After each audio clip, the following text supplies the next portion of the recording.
Bienvenidos a Derecho a tu Alcance. Soy Cristina Coronado y a partir de este momento y durante la siguiente hora estaré contigo respondiendo a esas preguntas, a esas situaciones cotidianas que quizás te aquejan. Circunstancias que a diario vivimos, documentos que hacemos, dudas jurídicas que constantemente podemos tener y que quizás no sepamos responder justamente por no tener el conocimiento jurídico a la mano. Por esta razón, Latina TV y mi persona hemos decidido crear este espacio para ti a fin de que tengas todas esas respuestas a tu alcance. De esta manera comenzamos. En el derecho civil existe la figura del contrato. Y el día de hoy vamos a hablar de contratos porque me han solicitado muchísimas preguntas en relación a cómo perfeccionar o cómo materializar unos acuerdos de voluntades. ¿Se puede llegar a un acuerdo verbal? ¿Es válido? ¿Es oponible desde el punto de vista jurídico? ¿Se puede considerar válido un contrato hecho a mano? ¿Qué ocurre si empecé una relación arrendaticia con una persona, con un contrato y luego más nunca firmé más nada, pero seguí estando allí? Todas esas situaciones que giran en torno a lo que tiene que ver con esos acuerdos de voluntades será lo que conversaremos el día de hoy. Y esto porque cada vez más los ciudadanos, en el entendido de que en el ánimo del derecho y de esas potestades que les confiere la ley y la Constitución, llegan a sus acuerdos de manera privada, está cayéndose en desuso la redacción de los documentos que a todo evento deberían ser la regla general. Y esto lo digo porque es preocupante ver cómo cada vez más existe ese ánimo de llevar a cabo acuerdos que pueden implicar una inversión considerable solamente con la palabra. Si bien es cierto, en algún tiempo la palabra era un documento y tenía justamente ese valor para cada ser humano de la honorabilidad y la respetabilidad de un apretón de manos, en este momento no todo el mundo es igual. Y por esta razón lo ideal sería llevar a cabo un documento, llevar a cabo una redacción jurídica que le blinde, que le proteja por todos los flancos en cuanto a esa manifestación de voluntad. Pero si no lo puede hacer, si no se va a buscar un abogado o si no tiene los recursos para hacerlo de esa manera, el día de hoy, acá en este espacio, va a aprender qué es lo mínimo que debería contener un contrato para que pueda ser considerado válido. Y de esa manera, entonces, se evite problemas jurídicos más adelante ante la situación que pudiera ocurrir. Y decimos esto porque al principio de toda relación, al principio de todo negocio, todo es maravilloso. Todo está perfecto, las partes están de acuerdo. Si usted, por ejemplo, va a comprar un vehículo, el vehículo le gusta, usted tiene la cantidad de dinero, el vendedor pues resulta muy amigable, muy afable a cada uno de sus requerimientos, pero luego que usted lleva a cabo la materialización de la transacción, puede ocurrir algún desperfecto que usted desconocía con el vehículo, puede ocurrir que el vehículo estaba solicitado por algún organismo y una serie de cosas que pueden traerle unas consecuencias jurídicas bastante delicadas y las cuales pueden empeorarse si no se llevó a cabo justamente la precaución de redactar un contrato. Asimismo ocurre en materia de inmuebles, en materia de arrendamientos de vehículos, materia de arrendamientos inmobiliarios, pasa muchísimo que las personas tienden entonces a llevar a cabo esta relación de pronto con algún familiar, con alguna persona en quien confiaban muchísimo y se dicen, bueno, no hagamos un contrato porque en realidad pues esto va a ser por muy corto tiempo, somos amigos, somos familiares y básicamente dime cuánto quieres que yo te cancele mensualmente por este inmueble y yo te lo cancelo y así estamos. Pero en el transcurso de esa transacción pueden ocurrir cosas, pueden acaecer circunstancias que ameriten ser resueltas jurídicamente en el caso de que las personas no se pongan de acuerdo. Por esto y más es que el día de hoy entonces hablaremos justamente de la figura de los contratos. Comenzaremos por decir que un contrato es un acuerdo de voluntades. Y con esto quiero hacerles ver que el contrato no puede ser obligado. No puede haber un nacimiento de una figura contractual constreñido por su voluntad, a través de una figura coercitiva, a través de una figura de extorsión, de algo en alguna de las partes que no estén de acuerdo, porque esto altera, modifica o desvirtúa la naturaleza del contrato. Al ser el contrato un acto de voluntades, entonces lo primero que debemos entender es que ambas partes deben estar absolutamente de acuerdo con esta situación. con lo que sea que se va a llevar a cabo en la negociación. Imaginemos que vamos a hablar de contratos de arrendamientos inmobiliarios, de apartamentos, de casas, de alquileres, incluso de casas vacacionales, de terrenos, o también podemos hablar de arrendamientos comerciales, locales, emprendedores que en este momento pues desean iniciar su actividad comercial. Bajo esos términos entonces vamos a girar en cuanto a lo que debería ser las cláusulas que contenga este tipo de contrato. A usted no le pueden obligar a llevar a cabo un contrato con el cual usted no está de acuerdo. Y recordemos que toda negociación implica o inicia una transacción verbal. Usted ve un inmueble y de repente le gusta y lo primero que hace es solicitar información en cuanto a su disponibilidad y evidentemente en cuanto a las condiciones de la negociación desde el punto de vista financiero. Usted pregunta cuánto vale este inmueble, cuántos meses de depósito solicitan, qué debo saber, qué es lo que debo hacer, qué documentos debo consignar en el caso de que así sea, y así comienza entonces a darse una relación que inicialmente es verbal y que evidentemente se va a materializar una vez que se suscriba el contrato. Pero ¿qué pasa si de pronto a usted no le dan toda la verdad acerca de ese inmueble que de repente a usted le atrae?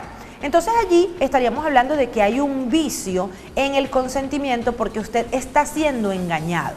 Imaginemos que de pronto usted está buscando un inmueble para descanso y es bien enfático y le indica a la persona de la inmobiliaria o al propietario que lo está alquilando que usted en realidad desea tener un descanso óptimo por alguna condición de salud mental o de salud física.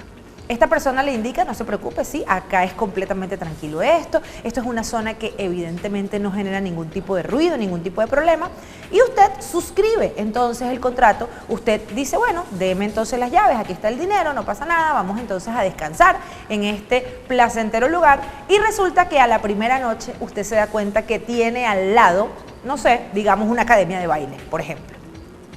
Esto evidentemente debió haber sido informado a su persona. Y por esta razón es que hablamos de que ese primer momento del contrato, esa primera circunstancia, ese primer encuentro, debe ser una negociación verbal que sea lo más transparente posible. Es allí en donde usted debe preguntar todas y cada una de las condiciones en las que está ese objeto que está siendo parte del contrato, a los fines de que no haya ninguna duda en cuanto a lo que se está haciendo. Porque si bien es cierto desde el punto de vista legal, una persona que va a alquilar, por ejemplo, un inmueble, solamente debe constatar que las condiciones de habitabilidad sean óptimas, no es menos cierto que existen ciertas características, por ejemplo, como el descanso, que pueden ser condiciones o requisitos sine qua non, sin los cuales la persona, al no estar existente, sencillamente no los haría o no llevaría a cabo la negociación.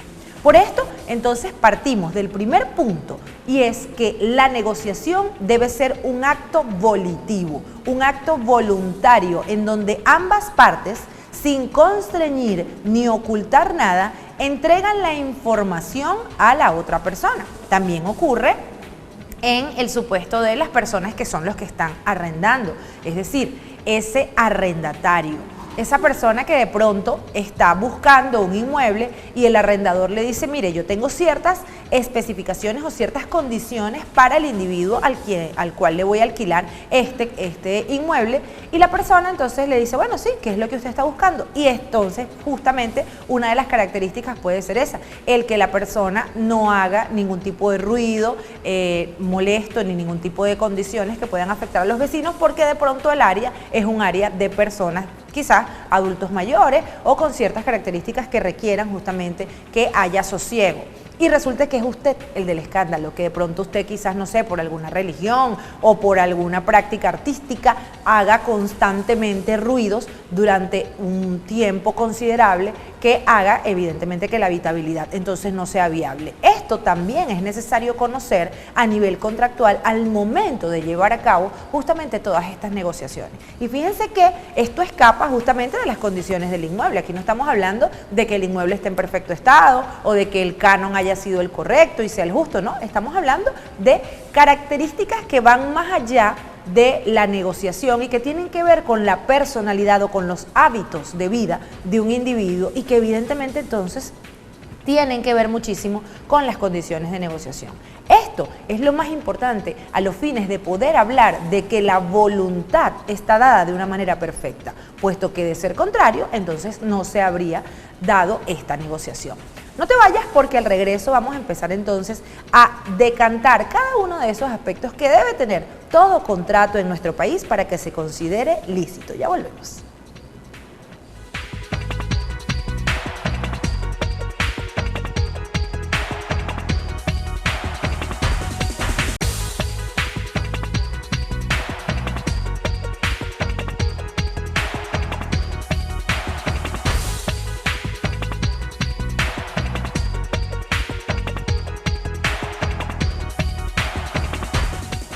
Estamos de vuelta en Derecho a tu Alcance, conversando el día de hoy acerca de la figura de los contratos, específicamente los contratos de arrendamiento.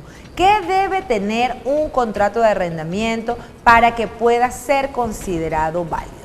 Algunos juristas les dirán a ustedes que aunque el contrato no tenga ciertas especificaciones, la ley establece algunas condiciones que amparan justamente lo que no esté previsto en ese contrato.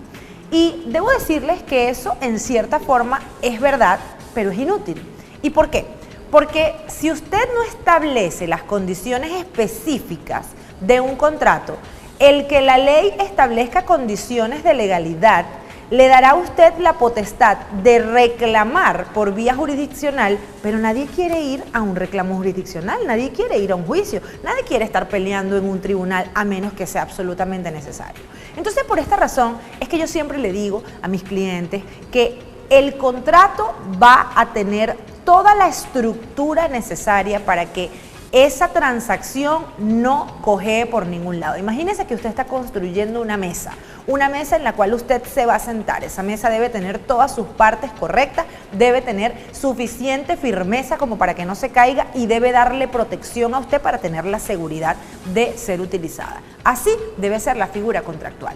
Entonces, lo primero que debemos saber en relación a esto es que aunque hayan cosas que no se puedan establecer en el contrato y ciertamente tanto la Constitución como la ley nos amparan a nivel de cada uno de los ciudadanos, debemos nosotros ser precavidos de corroborar que se establezcan todas esas condiciones mínimas que nos eviten una querella o una pelea judicial para poder hacer de esta transacción lo más armoniosa posible. Hablemos entonces en primer lugar del objeto. El objeto es, si se quiere, el punto neurálgico del contrato. ¿Por qué? Porque no hay un contrato si no existe un bien sobre el cual versa. Evidentemente, los contratos pueden tratarse de bienes o servicios, pueden tratarse de promesas de actuaciones futuras, pero específicamente el contrato de arrendamiento, entonces, debe versar sobre un bien inmueble. Este bien debe estar descrito a nivel jurídico al tratarse evidentemente del objeto y debe ser tal la descripción que no quepa la menor duda de esta circunstancia. ¿Y por qué les digo esto? Les digo esto porque existen muchísimos inmuebles que de pronto han sido parte o han sido objeto de modificaciones. De repente una vivienda tiene anexos, tiene algún tipo de añadiduras que quizás la persona diga, yo le puedo alquilar a usted esto, pero esta parte de la casa no se la quiero alquilar. Y esto puede llegar a tener muchísima confusión en cuanto a lo que implica la transacción propiamente dicha. Por esta razón, el objeto debe estar establecido de manera categórica. Si se trata de un inmueble, específicamente de una casa, que tiene unos anexos o que tiene unos locales comerciales añadidos o que tiene cualquier tipo de circunstancias, la persona que está redactando el contrato debe velar porque se establezca las condiciones específicas en metros cuadrados de ese inmueble que se está alquilando. Establecer qué parte del inmueble está disponible y cuál parte no. Y de esta manera evitar justamente estas dudas en cuanto a lo que implica ello. ¿Y por qué se los digo? Porque pasa que en algunos casos entonces las personas dicen, mira, yo te quiero alquilar la casa, pero el garaje no me interesa porque de pronto no tengo carro. Y al propietario del inmueble le beneficia esta situación porque puede considerar, bueno, me parece bien, pongo un portón, una Santa María aquí y aprovecho esta zona y hago un local. Pero resulta que no colocaron eso en ninguna parte del contrato. Entonces, aunque lo hablaron, si la persona que está alquilando ese inmueble no es una persona de buena fe y no cumple con su palabra, El ciudadano que luego va entonces a instalar su Santa María y a tratar de alquilar, supongamos, esa zona del garaje, de repente se ve obstaculizado porque esta persona viene y dice, no, un momentico, yo quiero esta parte también. No, pero es que si tú y yo habíamos hablado, no, pero ya ahora no, ahora lo quiero y esto no lo dice en ninguna parte del contrato. Error justamente imputable a la persona que redactó esas condiciones y no tuvo la salvedad de establecer esta particularidad. Por esta razón, el objeto es lo fundamental en materia contractual y debemos establecer de una manera específica en qué condiciones está siendo entregado ese objeto. ¿De qué bien se trata? ¿Se trata de un apartamento? ¿Se trata de una casa? ¿Se trata de un alquiler por temporadas? Porque también es factible. ¿Se trata de un terreno? ¿De qué estamos hablando? Y esta especificación debe ser de tal manera que debemos añadir el título que comportamos, es decir, la cualidad que tenemos como propietarios con capacidad jurídica de disponer de ese bien.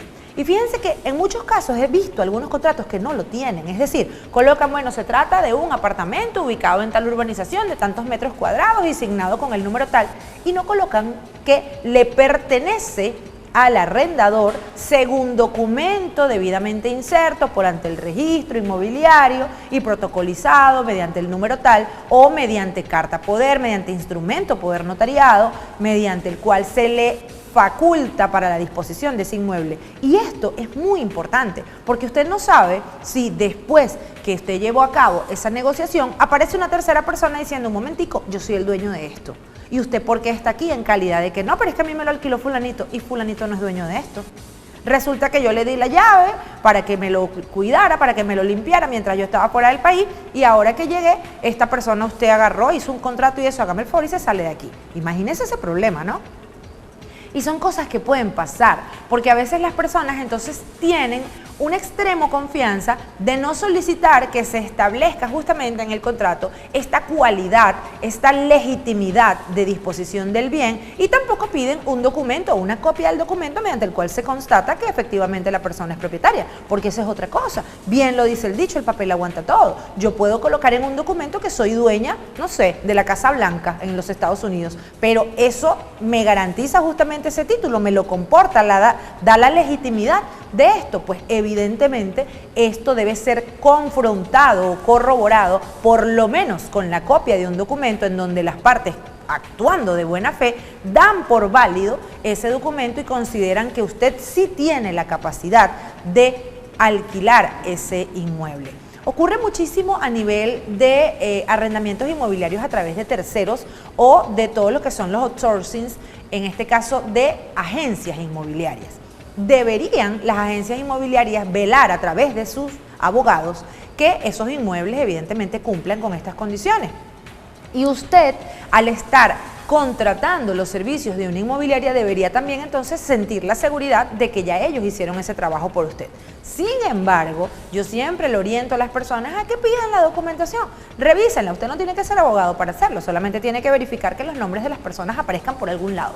Y en este sentido, entonces tener esa garantía de que el objeto es perfectamente el mismo que le están alquilando, que tiene que ver con las mismas condiciones en las que se ha conversado en cuanto a metros cuadrados y la persona que está haciendo la disposición de ese inmueble tiene la cualidad para hacerlo. De esa manera, entonces ya usted está protegiéndose jurídicamente en cuanto a lo que está haciendo desde el punto de vista de la negociación. A veces ocurre que las personas llevan a cabo un arrendamiento con miras de adquirir la vivienda posteriormente, pero no lo colocan en el inmueble, no lo colocan justamente en el contrato en cuanto a todo lo que tiene que ver con el inmueble. ¿Y qué ocurre allí? Ocurre que la persona sencillamente puede decir, no quiero vendértelo, esto no es una opción a compra, esto fue nada más un alquiler, cuando de pronto a nivel verbal sí se dijo. Esto cambia completamente las condiciones de la negociación. Por esta razón es importante que lo que tiene que ver con la intencionalidad del objeto deba especificarse por escrito a fin de que usted sepa exactamente de qué va la cosa. ¿Es solamente un contrato de arrendamiento? Entonces usted sabe que solamente tendrá el inmueble para usarlo y gozarlo, más no para disponerlo, Pero si se trata de una opción a compra, entonces ya usted sabe que en algún punto de la transacción debe haber una entrega de una cantidad dineraria superior para que se materialice justamente esa oferta de esa compra. Esto debe estar explicado desde el punto de vista jurídico en ese contrato para que usted tenga esa garantía de que así se está haciendo. Al regreso hablaremos acerca de las condiciones de temporalidad, canon y justamente qué ocurre con estas situaciones que en algunos casos alteran tanto a los individuos por esas intenciones de pronto de cambiar allí esas condiciones en cuanto al tiempo y en cuanto al monto. Ya volvemos.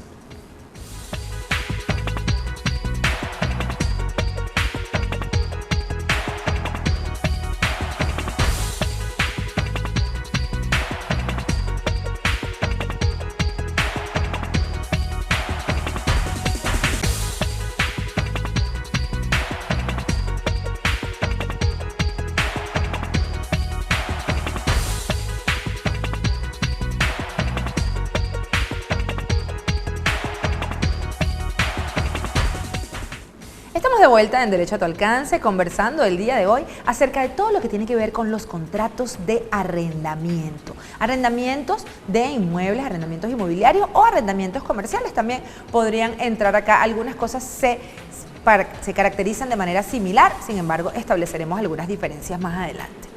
Quedamos en el punto específico del monto. ¿Cuánto debo cancelar y cuánto tiempo dura este contrato?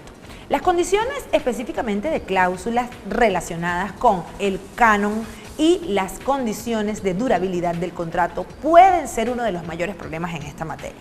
Recordemos que, como lo decíamos, al principio toda relación es maravillosa, pero luego las cuestiones vienen cambiando y las personas de pronto pueden cambiar de opinión y pueden sentir que quizás no es suficiente o que quizás no se sienten en confort con la transacción propiamente dicha. Puede pasar que de repente al principio de la negociación me caiga muy bien el arrendatario y considere que es una persona honesta, que es una persona respetuosa, pero luego conociéndola, viendo cómo se atrasó en el pago o viendo cómo tiene el inmueble sucio o cómo hay quejas de las otras personas, de los vecinos acerca de su conducta, no es la persona que aparentaba ser, y esto puede hacer cambiar en mí esa intención de perpetuar esa relación.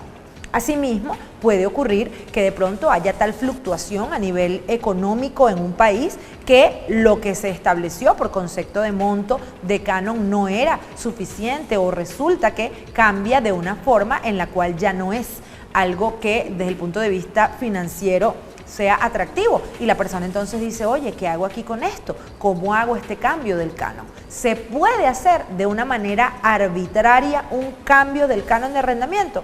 Por supuesto que no, y esto también es importante que lo sepamos porque es otra de las garantías que tenemos cuando hacemos un contrato escrito.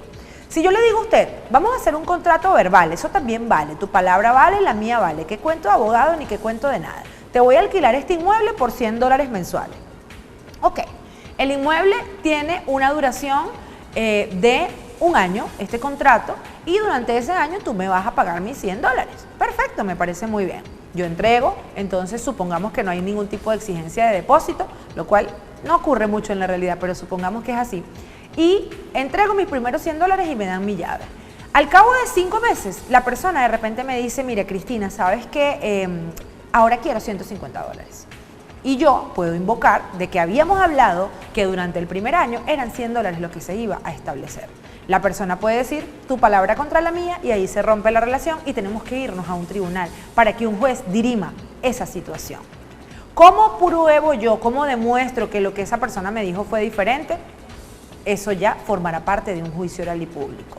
El punto es aquí, ¿qué hay que hacer para evitar llegar hasta allá? Hacer un contrato, establecer entonces esas condiciones específicas de durabilidad y de cánones a pagar. En primer lugar, la duración del contrato. Hablemos de esto porque esto cambia el escenario radicalmente. Cuando hablamos de un contrato con un tiempo determinado, estamos hablando de una situación que garantiza al titular de la propiedad esa seguridad de poner un término a la relación. Es decir, comenzamos, excelente, pero al cabo de un año es exigible la devolución del bien. Ah, que resulta que la relación arrendaticia fue chévere, la persona pagó súper bien y de verdad que ha cuidado muy bien el inmueble. Bueno, vamos a hacerlo por un año más. Entonces allí se decidirá si hacemos un nuevo contrato o si prorrogamos el que ya tenemos a través de algún adendum o sencillamente lo hacemos de manera verbal. Siempre recomiendo a mis clientes que lo hagamos todo por escrito, que se le dé el cumplimiento a lo que se estableció para evitar algún tipo de dudas. Entonces, cuando hablamos de un contrato a tiempo determinado, entonces justamente como lo dice la palabra, se determina, se establece cuándo inicia y cuándo finaliza esa relación. Y así las cosas, entonces las personas están claras que al aproximarse este tiempo hay que sentarse nuevamente a hablar. Mira, aquí está, sí, efectivamente yo me voy a ir.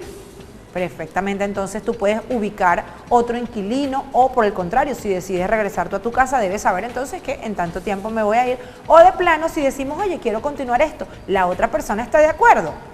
Cuidado, recordemos que al principio les dije que los contratos son un acto de voluntad. Puede ocurrir, y es bastante común, que el arrendatario, es decir, la persona que está de inquilino, quiera quedarse y el propietario no quiera mantenerlo allí.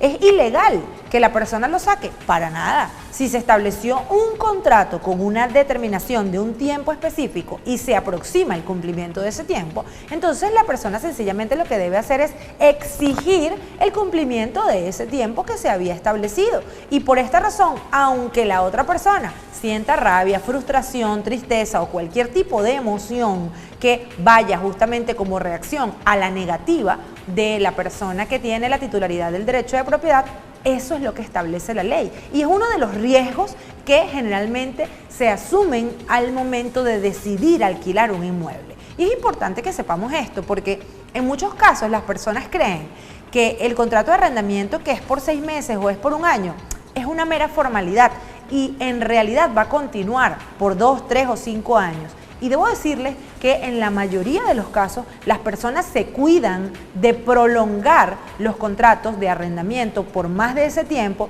porque existe una figura que es la figura de la prórroga legal. ¿Y esto qué es?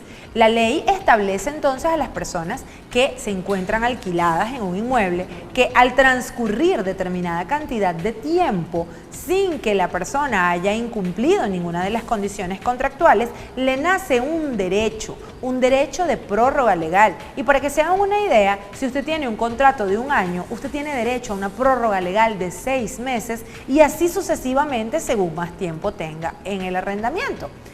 ¿Por qué les digo todo esto? Bueno, porque precisamente las personas tienden a confundir el derecho a prórroga legal con el derecho a una extensión del contrato. Y esto no es así, pero para que esto ocurra debe haber un abogado, debe haber un especialista de por medio que controle esa situación y establezca a cada una de las partes cuáles son esas condiciones. Generalmente lo que en derecho se hace es la notificación por escrito de esta situación a la persona, es decir, se establece en el contrato que de pronto 30 o 60 días antes de su finalización se establecerá la comunicación bilateral por escrito de las partes en cuanto a su manifestación de voluntad de continuar o no continuar. Si yo inquilino paso mi carta diciendo deseo continuar y yo propietario digo está bien, vamos a prorrogar, eso perfectamente tiene un valor y se considera entonces continuado ese contrato. Y es decir, estos primeros 6 meses de prórroga no serían tales, sino que estaríamos hablando de una continuación del contrato y la prórroga en consecuencia al culminar esos 2 años ya no sería de ese tiempo, sino de un poquito más. Y así la cosa se va haciendo como que más fácil para las partes, siempre y cuando estén de acuerdo. Pero si no lo están y sencillamente lo que deciden es cesar con ese contrato, lo que tienen que hacer es notificar por escrito a la otra parte su intención de no continuar con el mismo. Y de esta manera la persona podrá decidir si hace uso de su derecho a la prórroga legal, porque el arrendatario puede renunciar a la prórroga legal si lo considera, más no puede obligarlo el propietario a que lo haga. Y en el caso de que esto fuera así, pues se establece el tiempo o la fecha específica para la entrega del inmueble. Fíjense qué importante entonces indicar en un contrato cuál es el tiempo que debe durar el mismo, porque si hablamos que estamos en presencia de un contrato a tiempo indeterminado, sabemos cuándo empieza, pero no sabemos cuándo termina.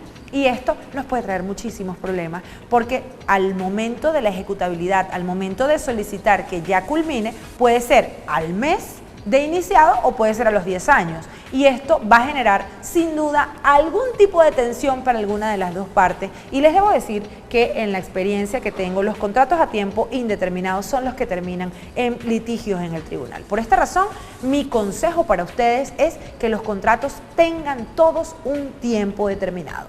Al regreso hablaremos de los cánones, cuánto se puede cobrar, cuánto se puede aumentar, cómo pueden ser estos cambios y aquellos aspectos que también tienen que estar allí dentro de todo contrato legal. Ya volvemos.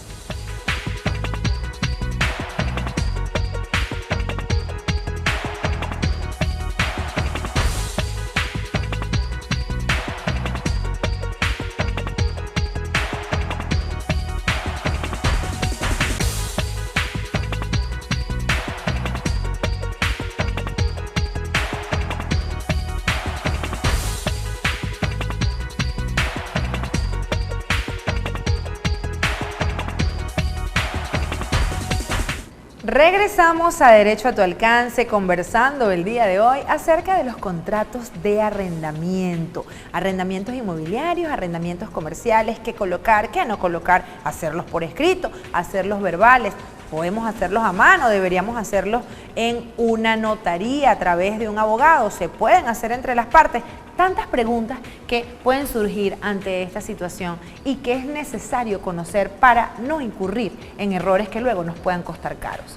Decíamos entonces que tenemos la necesidad de establecer un monto en el canon. ¿Y esto por qué? Bueno, evidentemente porque toda relación o toda transacción comercial tiene una finalidad pecuniaria. Nadie está entregando sus inmuebles a un desconocido solamente porque es bonito. Esto se hace justamente con una intención de una contraprestación que en la mayoría de los casos es desde el punto de vista financiero, pecuniario y percibible en una cantidad.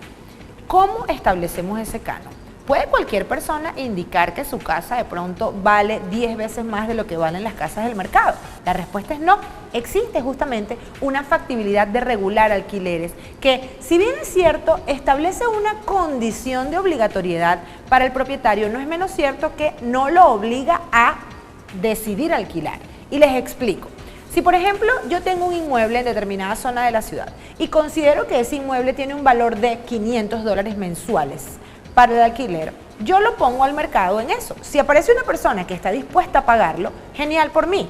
Pero si aparece una persona que dice, esto me parece que está muy elevado, y lleva el contrato a un ente para que se regularice y se verifique cuán ajustado está ese canon, puede existir entonces la factibilidad de que me regulen ese contrato y de que me digan, ese contrato está muy alto, en realidad los inmuebles de la zona tienen un valor de, por ejemplo, $300. Yo puedo decidir si firmo ese contrato, es decir, si no lo he firmado, si lo continúo en el siguiente año o si de plano digo, ¿sabes qué? No me conviene entonces alquilar. Esa es la diferencia. Lo cierto es que usted debe corroborar que se establezca un canon que usted en primer lugar pueda pagar, ¿ok?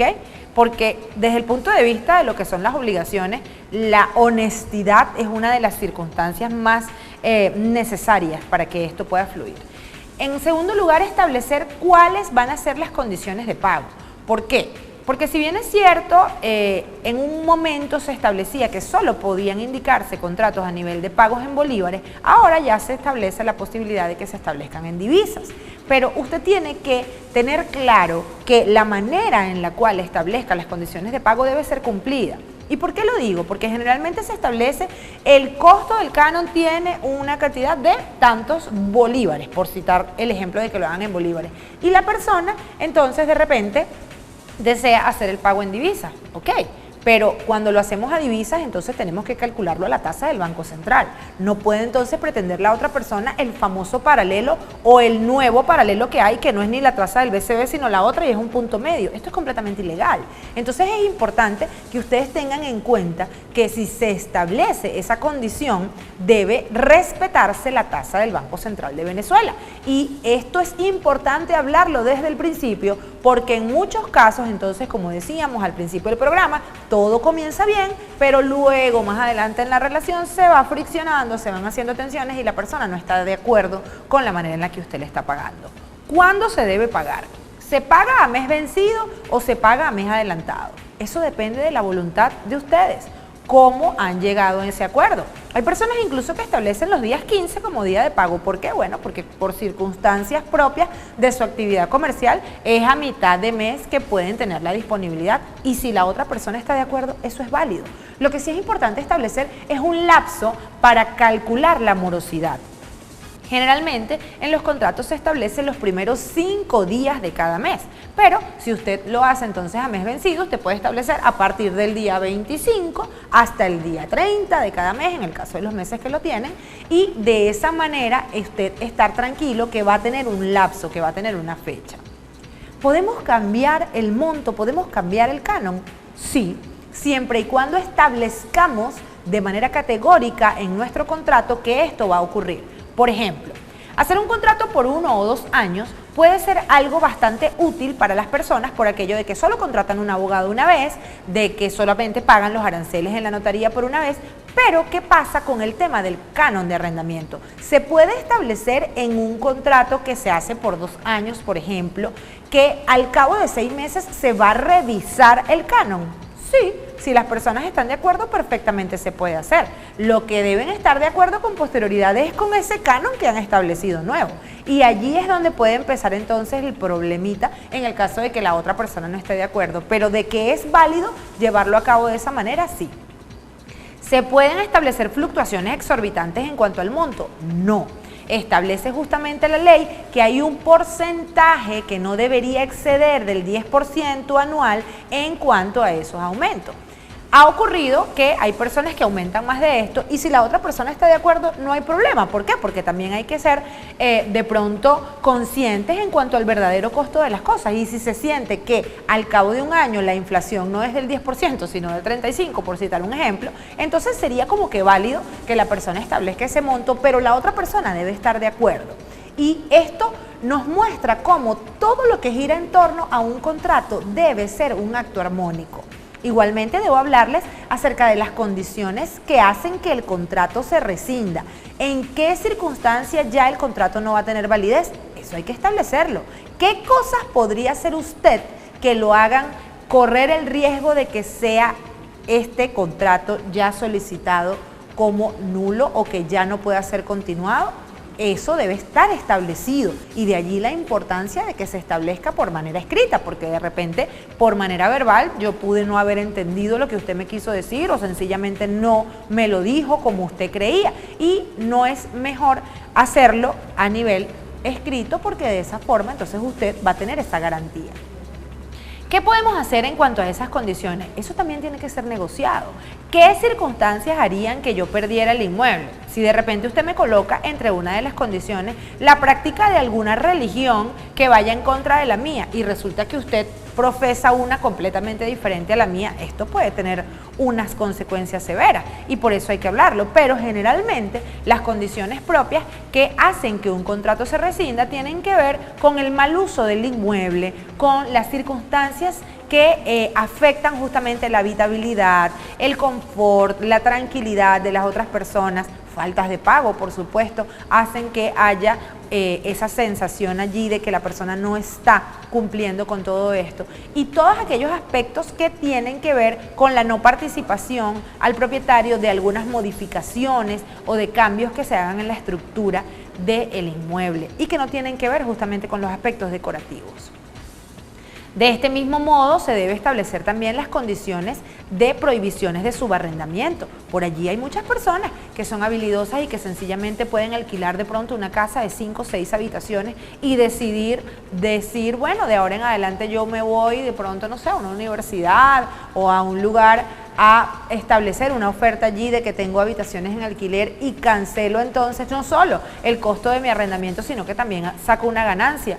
Si el subarrendamiento está prohibido, esto evidentemente debe estar expresamente establecido, pero si no, ¿Puede una persona hacer eso? Bueno, si la otra persona no lo prohibió, se supone que está permitido. Habría que ver hasta qué punto existe la condición de buen cuidador de ese individuo para constatar que ninguno de esos subarrendatarios haga alguna cosa que afecte el inmueble. Todas estas circunstancias nos muestran que todo lo que tiene que ver con contratos debe estar completamente claro. Por esta razón es tan importante que nos asesoremos y nos hagamos de personas que puedan darle un poco de caracterización y categorización a las cosas que estamos haciendo dentro de un marco legal. No les voy a negar que cada vez más observo con frecuencia que las personas sencillamente buscan modelos de contratos en internet y puedo decirles que es bastante válido, porque generalmente son subidos por muchos de nosotros los abogados, pero el punto es que existen algunas cosas que no están allí establecidas o que quizás usted no entienda y con las cuales quizás se está obligando, y por eso es importante que se lleve a cabo la redacción a través de un especialista.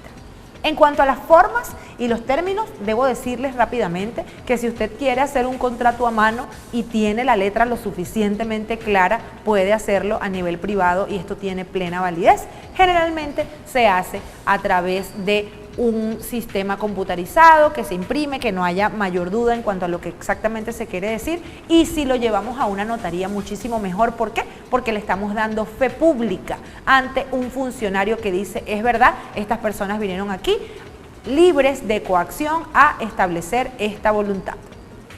Esto ha sido todo por hoy. La invitación es para la próxima semana para que me acompañen a conocer aquellos aspectos del derecho que quizás los tenemos cerquita, pero que no sabemos en realidad cómo se dan. Recibo completamente abierta cada una de sus dudas y al igual que lo hace nuestro equipo de producción a los números que estás viendo acá en pantalla, y te recuerdo que este espacio está creado para ti, para que cada vez estés más consciente que el derecho está a tu alcance.